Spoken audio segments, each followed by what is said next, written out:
Guys मी प्रजिता बोलते फालतूच्या बडबड में तुमचं स्वागत आहे. एक ही तो जिंदगी पर सुंदर दिखना भी जरूरी है. तर मी त्यासाठी जाते ब्युटी पार्लरला. ब्युटी पार्लरला युजली मुली गेल्यावर काय करतात, अप्पर लिप्स, मेकअप, फोरहेड वगैरे या सगळ्या गोष्टी करतात. नाही, माझा पॅटर्न जरा वेगळा आहे. मी तिथं पाहते की काय काय लिपस्टिक्स नवीन आल्यात, काय नेल पेंट्स नवीन आल्यात, काय एवढ्या वस्तू घेतल्यानंतर पण मी कन्फ्यूज असते आणि अजून वस्तू बघत असते. मी नेल पेंट्स पाहत होते तर टॉक्कीने कुणीतरी दरवाजा वाजवला, तर मी पटपट ते उचलल्या हावऱ्यागत.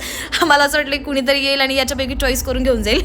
त्यानंतर आणखी कन्फ्यूज होते, मला बाद झालं, कन्फ्युजन क्लिअर करावं. आणि त्यानंतर बसले ॲब्रो करायला. ॲब्रोज करताना एवढा अत्याचार सहन करायला लागतात, ते मी 15 मिनटं याच्याकडे बघून सहन करत असते. आणि आणखी ते अत्याचार सहन करता करता आणखी इकडं तिकडं बघत बघत टाइमपास करत असते. आणि पहा, फायनली अत्याचारानंतर तोंड माझं. आणि अजून लेफ्ट साईडला बघितलं, अत्याचार केले विसरून पहिलं बघितलं काय घ्यायचं आहे का, हां हे घ्यायचं होतं गाईज, हे राहिलेले. त्यानंतर आणखी कन्फ्यूज झाले तर मम्मीचा रागाचा चेहराचा तोंडासमोर दिसला. म्हणलं नको, बास झालं, हेच बॅगेत लपवायला लागेल. लपवता चालले होतं. त्यानंतर पाहिलं की 75,000चा आयफोन राहिलं आहे. पटकन आयफोन घेतला आणि